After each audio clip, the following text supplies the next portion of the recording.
मित्रांनो, राम राम. मी कृष्णा आत्रे आणि आपण बघत आहात माझा संवाद.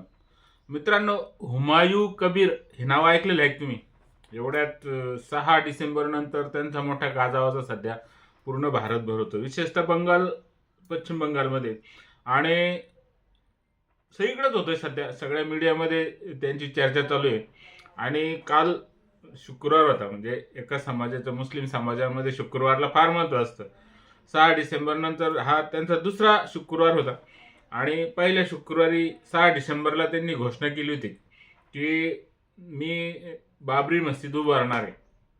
आणि मोठ्या गाजावाजासह त्याचं पूर्ण चर्चा पूर्ण भारतभर होत आहे की जी काही 6 डिसेंबरला बाबरी मस्जिदचं पतन झालेलं होतं अयोध्येमध्ये, त्याचं प्रतीक म्हणून मी पश्चिम बंगालमध्ये माझ्या मतदारसंघामध्ये त्यांची स्वतःचीच जागा आहे, तिथं बाबरी मस्जिद उभारणार आहे. मस्जिद उभारायला काही प्रॉब्लेम नाही मित्रांनो. मंदिरं, मस्जिद कोणी उभारू शकतं, त्याची श्रद्धा असते, त्याला काही विरोध नाही. परंतु बाबरी नावाला विरोध आहे सगळ्या जनतेचा. कारण बाबर हा काय भारतीय नव्हता. एक लुटारू म्हणून किंवा अत्याचारी म्हणून पूर्ण भारतभर ह्या बाबरची ओळख आपल्याला माहिती आहे. बाबरनी स्वतः काय अयोध्या मंदिर उद्ध्वस्त केलेलं नव्हतं. तर त्याचा जो काय मीर बाकी म्हणून सरदार होता, त्याचा सेनापती होता, त्याने राम मंदिर उद्ध्वस्त केलं होतं. आणि बाबरचा स्पष्ट आदेश होता की जे जे काही सनातनी धर्माचे श्रद्धास्थान आहे, हिंदूंचे श्रद्धास्थान आहे, ते सगळी मंदिरं उद्ध्वस्त करायची आणि तिथं इस्लामचा झेंडा फडकायचा, असं त्याने आदेश दिला होता. आणि त्या याने ते बाबरी मस्जिद म्हणून तिथं ती फेमस झालेली होती. त्याचं पतन 6 डिसेंबर 92ला आपण झालेलं आपल्याला माहिती आहे, सगळा इतिहास तो मागचा माहिती आहे. आणि त्याचं प्रतीक म्हणून हा हुमायूं कबीर बांगलादेशमध्ये, पश्चिम बंगालमध्ये बाबरी मस्जिद उभारण्याचं काम सुरू केलेलं आहे त्यांनी. आता हा हुमायूं कबीर कोण आहे? तर ममता बॅनर्जीच्या जी काही मुख्यमंत्री आहे, त्यांचा एक आमदार आहे तिथला. मुर्शिदापूर म्हणून जिल्ह्यामधल्या एका ठिकाणचा तो आमदार आहे. आणि तिथली जी डेमोक्रेसी आहे, जवळजवळ 70 ते 80% म्हणजे मुस्लिम बहुल तो सगळा एरिया आपल्या आहे. तो आपल्याला माहिती आहे सगळं. पश्चिम बंगालमध्ये सध्या कसं वातावरण आहे. पश्चिम बंगालमध्ये सरासरी 30 ते 35% मुस्लिमांची संख्या झालेली आहे. म्हणजे मुस्लिम बहुल तो पश्चिम बंगाल प्रदेश आहे. तसंच बांगलादेश पण त्याच्या सीमेवर तो जिल्हा असल्यामुळं एक सेन्सिटिव्ह एरिया म्हणून तो गाजलेला आहे. आता हा हुमायूं कबीरने 6 डिसेंबरला घोषणा केली की मी इथं बाबरी मस्जिदची उभारणी करणार आहे. ते सगळं याच्यात आरोप प्रत्यारोप झाल्यानंतर टीएमसीने, म्हणजे ममता बॅनर्जींनी त्याला आपल्या पक्षातून निलंबित केलेलं आहे. बरखास्त नाही केलं, निलंबित केलं. परंतु तो आमदार आहे, टीएमसीचाच आमदार आहे. आता त्यांनी घोषणा केल्यानंतर तिथली जी कालची परिस्थिती होती, एका चॅनलवर इंडिया टीव्हीवर ते दाखवलं मित्रांनो, तो एक धक्का बसला. मागच्या शुक्रवारीच लाखो लोक तिथं जमा झालेले होते. आणि कालच्या शुक्रवारी जवळजवळ 25 ते 30 लाख लोक तिथे जमा झाल्याचा अंदाज त्या बातमीदारांनी तिथं सांगितलेला आहे. आणि 2 ते 3 करोड विटा घेऊन येत होते. जसे आपल्या राम मंदिराच्या विटा अख्ख्या भारत भरून गोळा झालेल्या होत्या तिथं. त्यांनी सुद्धा तीच आयडिया घेतली आणि प्रत्येक व्यक्ती काय 5-5, 10-10 काय जे विटा आहे ना, करोडो विटा तिथं जमा झालेल्या त्या दाखवल्या मित्रांनो. आणि त्याचबरोबर सगळ्यात धक्कादायक गोष्ट म्हणजे करोडो रुपयाचा चंदा, करोडो रुपये तिथं गोळा झाले. त्यांनी तिथं सध्या बॉक्स दाखवलेले. कालची ती एक बातमी दाखवली, एक जण तो कोंबडीचा लिलाव करत होता. आता कोंबडी केवढ्याला मिळते? 400-500 लयतले 1000 रुपये. पण ती कोंबडी लाखो रुपयाला जात होती तिथं. म्हणजे अशा प्रकारचं एक वातावरण निर्मित करून एक आपण जे काय सेन्सेशन निर्माण केलेलं आहे त्या भागामध्ये.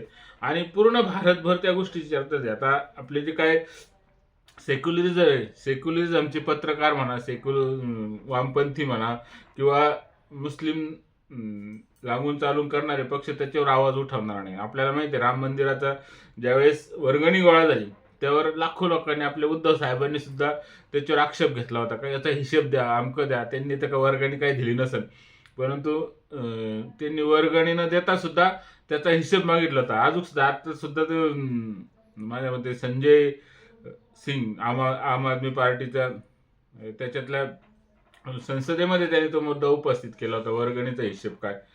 आज कालच्या एका बातमी म्हणजे जे काही डिबेट चालतं टीव्हीवर, त्यावर त्यांचा एक प्रवक्ता मोठ्याने सांगत होता भाजपला का तुम्ही राम मंदिराचं म्हणजे राम मंदिराची जी काय वर्गणी आहे त्याच्यात तुम्ही भ्रष्टाचार केला, करोडो रुपये त्याच्यामध्ये खाले.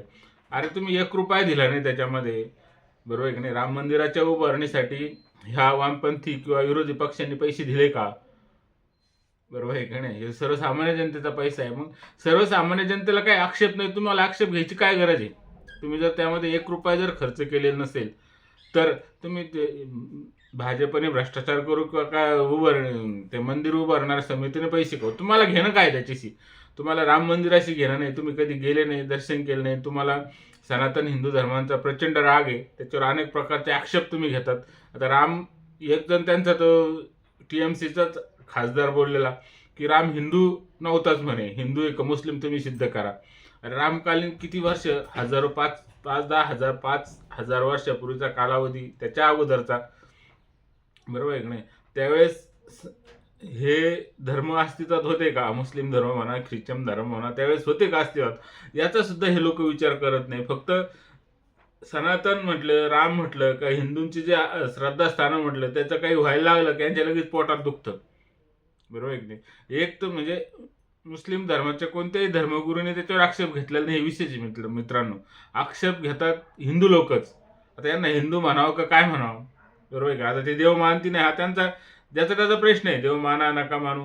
परंतु तुम्ही त्यामध्ये जर सहभागी नसेल किंवा त्यामध्ये काही 1 रुपया दिलेला नसेल, त्याच्यावर तुम्ही आक्षेप घ्यायचं काही कारण नाही ना. तसं ह्या आज जे करोडो रुपये तिथं कालची 2 हप्त्यामध्ये गोळा झाले, त्यावर त्यांनी प्रश्नचिन्ह उभारलेलं नाही. आता मी सुद्धा उभारत नाही बरं मित्रांनो, कारण आपण पैसे दिलेले नाही तर आपण ते आक्षेप घेण्याचं काही कारण नाही. आणि तिथं मशीद उभारण्याला सुद्धा आक्षेप नाही. फक्त मशिदीचं नाव बाबर ह्या गोष्टीला सगळ्यांचा आक्षेप आहे. जे काय वेगवेगळे तिथं बरंच लोकांनी त्याच्यावर आक्षेप पण घेतले की बाबरीच का? आता राम मंदिराच्या न्यायनिवाड्यामध्ये मशिदी जे काही मुस्लिम पार्टी होती त्याच्यामध्ये, त्याच्या विरुद्ध त्यांना 5 एकर जमीन तिथं दिलेली, त्याच्यावर अजून काहीच केलेलं नाही त्या लोकांनी. का त्याच्यावर ते मंदिर उभारते, मशीद उभारते ते पण माहीत नाही. परंतु त्याच्यापेक्षा हजारो किलोमीटर लांब पश्चिम बंगालमध्ये हा हुमायूं कबीर करोडो रुपये जमा करतो, तिथं बाबरी मस्जिद उभारण्याची हाक देतो आणि करोडो लोक तिथं गोळा होतात, लाखो लोक गोळा होतात, करोडो रुपये जमा होतात. आणि विशेष म्हणजे ते व्हिडिओ दाखवला एक त्याच्यामध्ये मित्रांनो, त्या लोकांची ज्या काही लोक तिथं आले त्यांची वेशभूषा, ते अरबी कपडे म्हणजे अरबी वेशभूषा परिधान करून आलेले, म्हणजे आपलं वेगळं पण त्यांना दाखवायचं होतं. याला सगळ्यात महत्त्वाची गोष्ट म्हणजे हे पैशाचा सोर्स काय, आणि एकाएकी एवढ्या 8-15 दिवसामध्ये, आज किती तारीख आहे, 20 आणि 6 म्हणजे 15 दिवस झाले, 15 दिवसामध्ये एवढं हे होऊ शकतं. आणि मित्रांनो, त्या बातमीदाराने तिथलच्या अनेक महिलांच्या किंवा त्यांच्या बुजुर्गांच्या मुलाखती दाखवल्या, तर त्यांच्या डोळ्यातून हसू येत होतं. एक जण कोणतरी आला बाबरी मस्जिद उभारतोय म्हणून आणि धन्यवाद देत आहे तो हुमायूं कबीरला. आता याच्यामध्ये अनेक आरोप प्रत्यारोप सुरू झाले का हे काय हुमायूं कबीरमध्ये एवढी ताकद आहे का तो हे करू शकतो किंवा हे करू शकतो? आता ओवेसी म्हणा किंवा तर शरफुरा काय तिकडचं एक मोठं देवस्थान होतं, त्यांचे मौलाना मागच्या वेळेस उभे होते, त्यांना सुद्धा लोकांनी पाडलेले आहे. आता त्यांनी ह्या हुमायूं कबीरने घोषणा केली की मी ममता बॅनर्जींच्या विरुद्ध म्हणजे आमच्या मुस्लिम समाजाची 150 जागा उभ्या करणार आहे.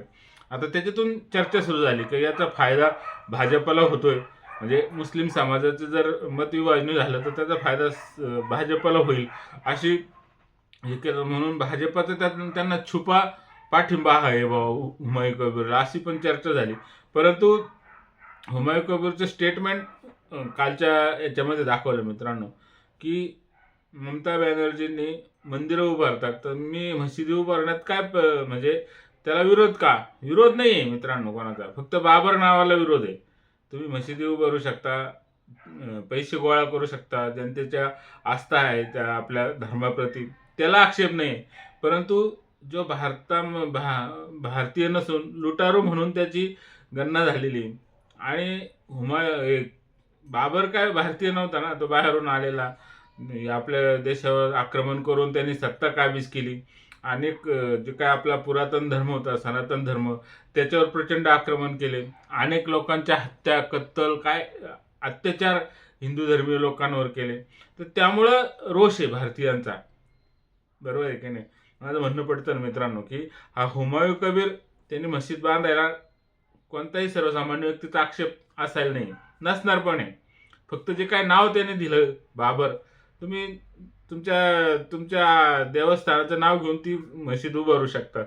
लाखोने करोडो रुपये तुम्ही गोळा करू शकता. त्याचा हिशेब जर हे केलं, दिला सरकारला, कशा प्रकारे त्याचा चोख व्यवहार ठेवला, तर काही हरकत नाही, कोणी आक्षेप घ्यायचं कारण नाही. परंतु ह्या माध्यमातून जे काही हे दाखवण्याचा प्रयत्न झालेला आहे मित्रांनो, ते मोठं धोकादायक आहे. आणि पत्रकारांची कशी बुद्धी आहे पहा, हीच गोष्ट जर हिंदू धर्मामध्ये झालेली असती किंवा तामिळनाडूचं आपण बघितलं ते प्रकरण, आंध्र प्रदेश तामिळनाडूमध्ये ते दिवा लावायचं प्रकरण, अख्खी त्या जिल्हा सत्र न्यायालयाने न्यायाधीशांनी हिंदूंच्या बाजूने आदेश दिला किंवा निर्णय दिला, तर त्याच्यावर त्यांनी संसदेमध्ये काय म्हणतात अविश्वास प्रस्ताव आणण्याचा त्यांनी हे केलेलं आहे.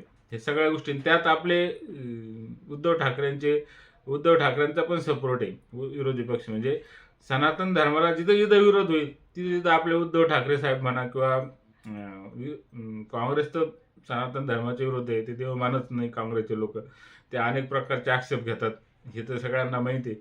परंतु जे काही आहे आत्ताची गोष्ट, ह्या सगळ्या गोष्टीला यांचा छुपा पाठिंबा आहे का, बरोबर आहे की नाही. म्हणजे 15 दिवसामध्ये जर इतके लाखो करोडो लोक येत असेल, लोक पायी पायी जातात. आता तिथं जे चित्रण बघा मित्रांनो, ते दाखवलेले इंडिया टीव्हीवर ते शो दाखवला होता, तुम्ही बघा तो, आणि मग आपल्याला धक्का बसेल की ह्या गोष्टी कशा होतात, बरोबर आहे की नाही. आणि ह्या मागचे करणारा कोण आहे. आता बातमीदारांनी सांगितलं हुमायूं कबीरची काही एवढी ताकद नाही आहे की सगळ्या गोष्टी तो करू शकतो, पण त्यांच्या मागची ताकद कोणाची आहे हा मोठा प्रश्न आहे. त्याच्यामध्ये विदेशी फंडिंग झाली काय, विदेशी लोकांचा हात आहे काय, किंवा इतर जे काही आता बांगलादेशमध्ये सध्या चालू आहे, बरोबर आहे की नाही, अराजकता. बांगलादेशमध्ये आपण बघितलं असं काल एका हिंदू बापाला आणि मुलाला त्याची हत्या केली, झाडाला बांधलं, जाळलं, किती अत्याचार चालू आहे. आणि त्याचे शेजारीच पश्चिम बंगाल आहे आणि जवळजवळ त्याची डेमोग्राफी पूर्ण चेंज झालेली आहे. जे काही SIR चालू आहे पश्चिम बंगालमध्ये, त्याला पण ममता बॅनर्जी सातत्याने विरोध करतात, बरोबर आहे की नाही. ह्या सगळ्या गोष्टी त्याच्या मागे आहे मित्रांनो. म्हणून मी तुम्हाला प्रथम म्हटलो की हुमायूं कबीर आपण ओळखता का, तुम्ही लक्ष द्या मित्रांनो. पुढं पुढं काय होतं. हुमायूं कबीरची लोकप्रियता प्रचंड सध्या मुस्लिम समाजामध्ये वाढलेली आहे आणि त्याचे परिणाम काय होतात, आपण सुद्धा आपल्या भागामध्ये सावध असायला हवं. असं काही देश विघातक शक्ती जर कार्यरत असेल तर आपण सुद्धा सजग असायला हवं मित्रांनो. तर अशा ह्या सगळ्या गोष्टी चालू आहे आणि आज ह्या सगळ्याकडे लक्ष न देता ते काही जे काही अमेरिकेमध्ये एपिस्टीन फाईल ही चर्चा झाली, काय 68 फोटो लीक झाले, त्याच्यात भारताचं सत्ता बदल होणार काय, याच्यात हे गुंगलेले सगळे, आणि सगळे पत्रकार त्याकडे लक्ष देत आहेत मित्रांनो. जे भाजपा विरुद्ध किंवा मोदी सरकार विरुद्ध काही उत्सुक काही असेल तर ते किती मोठं आहे हे सांगण्याची अहमिका स्पर्धा ह्या पत्रकारांमध्ये म्हणा किंवा TV चॅनलमध्ये आपल्याला झालेली दिसून येते. म्हणून तरीसुद्धा हुमायूं कबीर हा जो काय TMCचा आमदार आहे, त्याची चर्चा सध्या पूर्ण भारतभर चालू आहे. आपण सुद्धा त्याकडं बारकाईने लक्ष द्या आणि नेमके काय होतंय, कशा प्रकारे सगळं चालतंय, त्याच्यामागे राजकारण काय, त्याच्यामागची जे धर्मामध्ये तेढ निर्माण करण्याची प्लॅनिंग आहे काय, याकडे सुद्धा लक्ष असायला हवं. तपास यंत्रणा तर करतीलच ते, पण आपण एक नागरिक म्हणून हे पण आपलं कर्तव्य मित्रांनो. असं विषय जर आवडला चॅनल सबस्क्राईब करा, लाईक करा आणि व्हिडिओ पाहिल्याबद्दल धन्यवाद.